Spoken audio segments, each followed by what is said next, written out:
Hello everyone, स्वागत है आपका अपने यूट्यूब चैनल बीएड कोर्स में। मैं डॉक्टर नीलिमा। आज इस वीडियो में चर्चा करूंगी माध्यमिक शिक्षा आयोग, जिसे कि मुदालियर आयोग के नाम से भी जाना जाता है। यह कोर्स 2 का ही यूनिट 3 का एक टॉपिक है।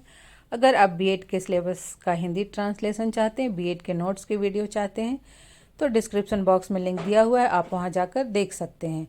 और यदि आप मेरे चैनल पर नए हैं तो इसे सब्सक्राइब करके बेल आइकन दबा सकते हैं, जिससे कि आपको मेरे आने वाले वीडियो के नोटिफिकेशंस मिल सकें। तो आइए शुरुआत करते हैं। हमने इससे पहले वाले वीडियो में राधा कृष्णन आयोग के विषय में पढ़ा। तो राधा कृष्णन आयोग जो था, उसने केवल उच्च शिक्षा के विषय में सुझाव दिया कि उच्च शिक्षा के दोषों को किस तरह से दूर किया जाए और उसमें विकास के लिए, उसके प्रसार के लिए क्या क्या किया जा सकता है। और माध्यमिक शिक्षा अभी भी उपेक्षित ही थी। तो माध्यमिक शिक्षा में विकास के लिए माध्यमिक शिक्षा आयोग, मुदालियर आयोग 1952-53 बनाया गया था। स्वतंत्रता प्राप्ति के पश्चात माध्यमिक शिक्षा के विकास एवं उससे अधिक प्रभावशाली बनाने के लिए केंद्रीय शिक्षा सलाहकार परिषद ने सरकार को एक आयोग गठन करने का सुझाव दिया। भारत सरकार ने सुझाव को स्वीकार करते हुए 23 सितंबर 1952 23 सितंबर 1952 ईस्वी को मद्रास विश्वविद्यालय के कुलपति डॉक्टर ए लक्ष्मण स्वामी मुदालियर की अध्यक्षता में माध्यमिक शिक्षा आयोग का गठन किया। इस आयोग के गठन का मुख्य उद्देश्य तत्कालीन माध्यमिक शिक्षा की समस्याओं का अध्ययन करके सुझाव देना था। जैसा कि मैंने पहले भी कहा कि जो इससे पहले आयोग था वो विश्वविद्यालय शिक्षा आयोग था, उसने विश्वविद्यालय शिक्षा के संबंध में सुझाव दिया। तो माध्यमिक शिक्षा के संबंध में सुझाव देने के लिए ये मुदालियर आयोग अर्थात माध्यमिक शिक्षा आयोग का गठन किया गया। और जब भी कोई आयोग होता है तो जो उसके अध्यक्ष होते हैं उसी के नाम पर भी उस आयोग को जाना जाता है, इसलिए इसे माध्यमिक शिक्षा आयोग के साथ साथ मुदालियर आयोग भी कहा जाता है। आयोग ने प्रश्नावली तथा साक्षात्कारों की सहायता से माध्यमिक शिक्षा से संबंधित सूचनाएं संकलित किया तथा आवश्यक विचार विमर्श के बाद 29 अगस्त 1953 29 अगस्त 1953 को 240 पृष्ठों 240 पेजेस का अपना प्रतिवेदन भारत सरकार को प्रस्तुत किया। आयोग ने माध्यमिक शिक्षा के संबंध में जो सुझाव दिए उसका संक्षिप्त विवरण इस प्रकार है, क्योंकि जो सुझाव है वो तो 240 पेज के हैं और उसको पढ़ना आपके लिए संभव नहीं है, उसे याद करना संभव नहीं है, तो उसका अध्ययन हम संक्षिप्त में ही करेंगे। सबसे पहले जो माध्यमिक शिक्षा आयोग ने माध्यमिक शिक्षा के जो उद्देश्य बताए उसे देखते हैं। आयोग के अनुसार माध्यमिक शिक्षा का प्रमुख उद्देश्य लोकतांत्रिक नागरिकता का विकास करना, नेतृत्व की शिक्षा प्रदान करना, व्यावसायिक कौशल में वृद्धि करना, व्यक्तित्व का विकास करना तथा देश प्रेम की भावना का विकास करना होना चाहिए। लोकतंत्र की सफलता के लिए तो लोकतांत्रिक नागरिकता का होना आवश्यक है, क्योंकि लोकतंत्र में कोई भी व्यक्ति कल किसी क्षेत्र में नेतृत्व कर सकता है, तो उसमें नेतृत्व के गुणों का भी होना आवश्यक है। व्यक्ति के विकास के लिए और देश के आर्थिक विकास के लिए व्यावसायिक कुशलता आवश्यक है। व्यक्ति के विकास के लिए व्यक्तित्व का विकास आवश्यक है और देश के विकास के लिए देश प्रेम की भावना का होना आवश्यक है। अब जो बिंदु है मुदालियर आयोग का नेक्स्ट, वह है माध्यमिक शिक्षा का पुनर्गठन। आयोग ने स्कूल शिक्षा का पुनर्गठन करने का सुझाव दिया और उसने कहा कि जो माध्यमिक शिक्षा है उसकी अवधि 7 वर्षों, निम्न वर्ष के 3 वर्ष की निम्न माध्यमिक शिक्षा और 4 इयर्स की उच्च माध्यमिक शिक्षा था। 3 वर्ष में 6, 7 और 8 क्लास और 4 वर्ष में 9, 10, 11 और 12 को शामिल किया। नेक्स्ट है बहुउद्देशीय विद्यालय।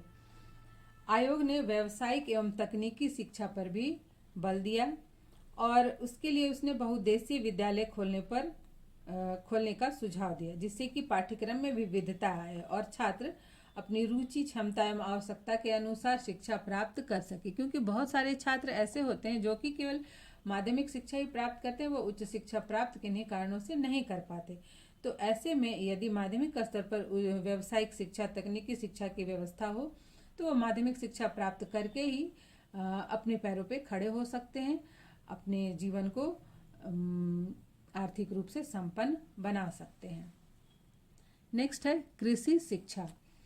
आयोग ने सभी राज्यों के द्वारा ग्रामीण विश्वविद्यालयों में कृषि शिक्षा प्रदान करने के लिए विशेष प्रावधान करने की सिफारिश की, क्योंकि हमारा देश क्या कृषि प्रधान देश है ना, तो इसलिए जो ग्रामीण क्षेत्र के छात्र हैं उन्हें विभिन्न विषयों की शिक्षा के साथ साथ कृषि शिक्षा भी देना अत्यंत ही आवश्यक होता है।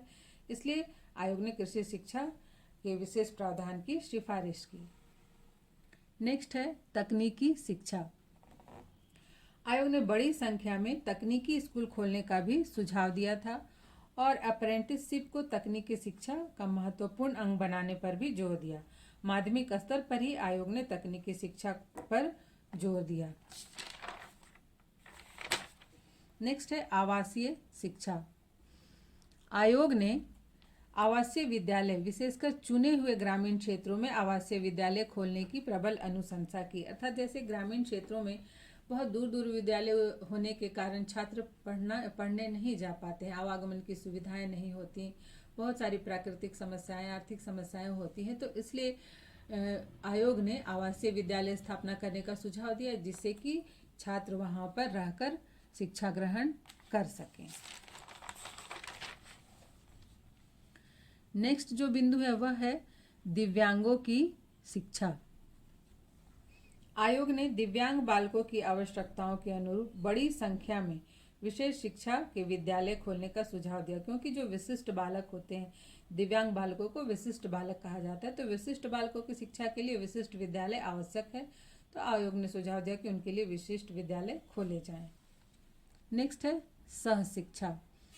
आयोग ने कन्या विद्यालयों तथा सह शिक्षा विद्यालयों में गृह विज्ञान शिक्षा की विशेष सुविधाएं उपलब्ध कराने का सुझाव दिया था तथा वैसे क्षेत्रों में जहां लड़कियों के लिए अलग से विद्यालयों की मांग की जाए वैसे जगह पर अलग से कन्या विद्यालय खोलने का भी सुझाव आयोग ने दिया।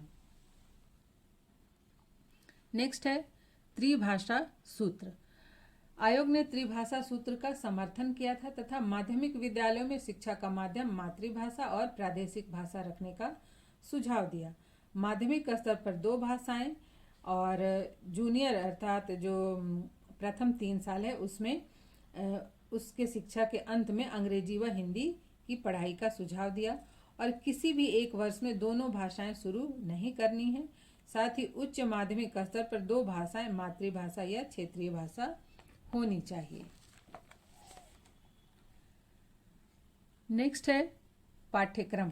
आयोग ने कहा कि पाठ्यक्रम विस्तृत तथा विविधतापूर्ण होना चाहिए और पाठ्यक्रम ऐसा हो जो कि बालक के जीवन से संबंधित हो, जिससे कि वो जो भी पढ़ाई करे, जो भी ज्ञान सीखे, उनका प्रयोग वो अपने व्यवहारिक जीवन में कर सके।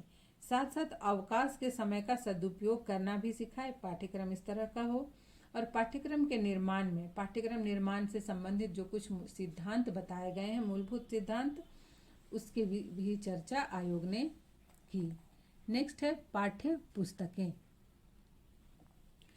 पाठ्य पुस्तकों के स्तर को सुधारने के लिए, उनके स्तर को ऊंचा करने के लिए आयोग ने राष्ट्रीय पाठ्य पुस्तक मंडल बनाने का सुझाव दिया, जो कि लेखन एवं प्रकाशन आदि के कार्यों का निरीक्षण करे, उससे संबंधित सुझाव दे।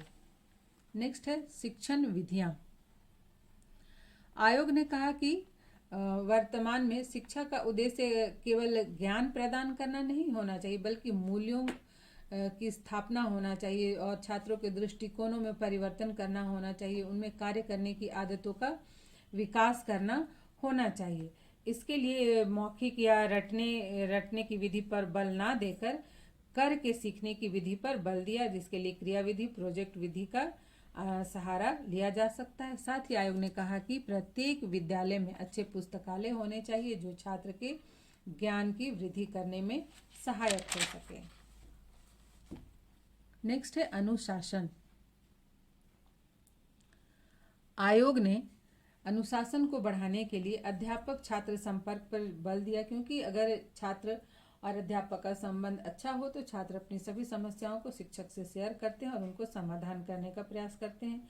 साथ ही हाउस प्रणाली पर भी बल दिया, जैसे कि अभी भी हम विद्यालयों में देखते हैं कि किसी भी कक्षा के छात्र को 3-4 हाउसों में बांट दिया जाता है कलर के आधार पर, या फिर उसे महापुरुषों के नाम पर उन हाउस को अलग अलग बांट दिया जाता है और हर एक हाउस का एक लीडर होता है जो कि उस हाउस से संबंधित सभी छात्रों की सभी समस्याओं को देखता है, शिक्षक तक पहुंचाता है।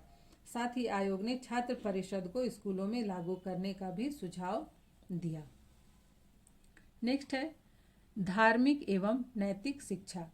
आयोग ने यह सुझाव दिया कि स्कूलों में धार्मिक शिक्षा स्वैच्छिक आधार पर दी जा सकती है। जैसा कि हमने पढ़ा था मौलिक अधिकारों में कि धार्मिक शिक्षा से संबंधित जो नियम है कि सरकारी विद्यालयों में कोई भी धार्मिक शिक्षा नहीं दी जाती है, किंतु निजी प्रयासों से या फिर किसी धार्मिक संस्थाओं द्वारा अगर कोई विद्यालय स्थापित किया जाता है तो वहां पर अभिभावकों एवं छात्रों की इच्छा से धार्मिक शिक्षा दी जा सकती है। इसलिए आयोग ने यह सुझाव दिया कि धार्मिक शिक्षा स्वैच्छिक आधार पर ही दी जा सकती है। नेक्स्ट है पाठ्येतर क्रियाएं।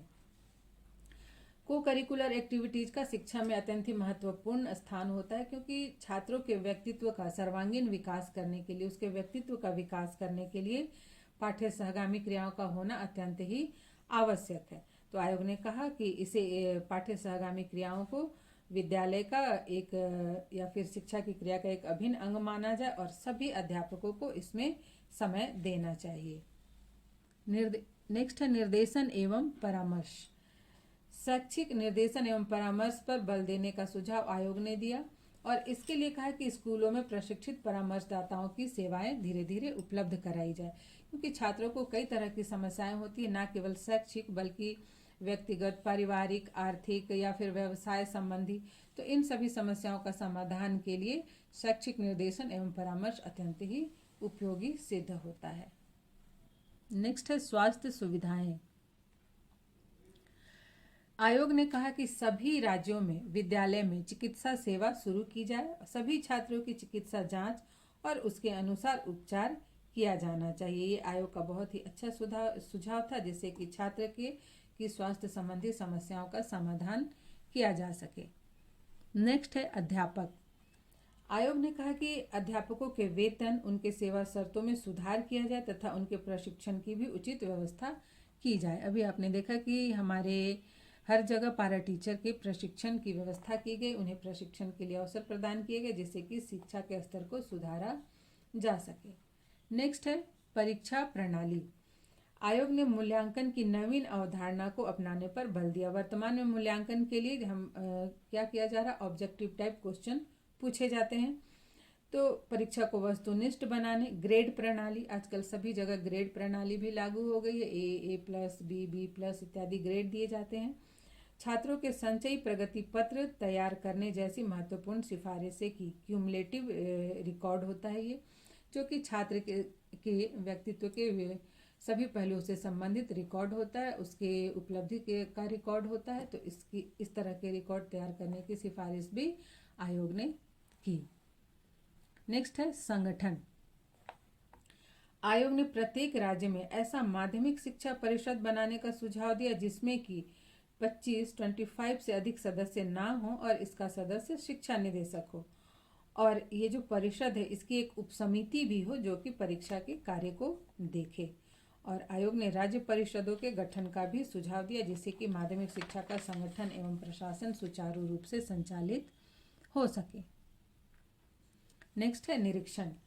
आयोग ने कहा कि निरीक्षक का मुख्य कार्य समस्याओं का अध्ययन करके सुझाव देना होना चाहिए। जैसे निरीक्षण कार्य से ही व्यक्ति डर जाते हैं या स्कूल के अधिकारी भयभीत हो जाते हैं, तो निरीक्षक या निरीक्षण का उद्देश्य होना चाहिए कि विद्यालय से संबंधित समस्याओं का, वहाँ के कार्य का निरीक्षण करे और जो समस्याएं हैं उनका समाधान करने संबंधी सुझाव दे। नेक्स्ट है छात्र संख्या।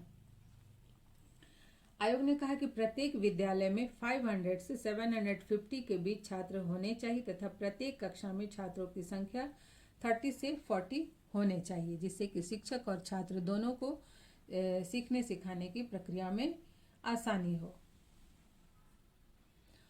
अब कार्य दिवस अवधि के संबंध में आयोग ने जो सुझाव दिए कि वर्ष में कम से कम 200 कार्य दिवस होने चाहिए तथा प्रत्येक सप्ताह में 45 मिनट के या 35 मिनट के कालांश होने चाहिए। जो क्लास का पीरियड का टाइम होता है वो 45 मिनट का हो या फिर 35 मिनट का हो, और माध्यमिक स्तर पर 200 कार्य दिवस होने चाहिए, जबकि विश्वविद्यालय स्तर पर हमने पढ़ा कि 180 कार्य दिवस होने चाहिए। नेक्स्ट है वित्त व्यवस्था।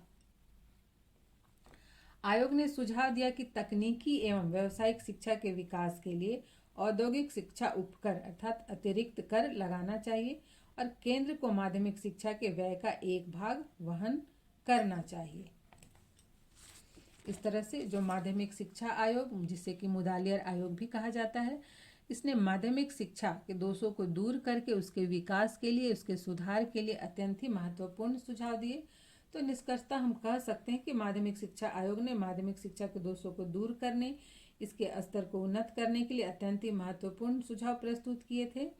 इनमें से कुछ सुझावों को स्वीकार भी कर लिया गया था और माध्यमिक किंतु कुछ सुझावों को स्वीकार करना या लागू करना अभी भी बाकी है। माध्यमिक शिक्षा की चहुमुखी प्रगति में इस आयोग के सुझावों का अत्यंत ही महत्वपूर्ण स्थान है। तो आज यहीं तक, मिलते हैं नेक्स्ट वीडियो में।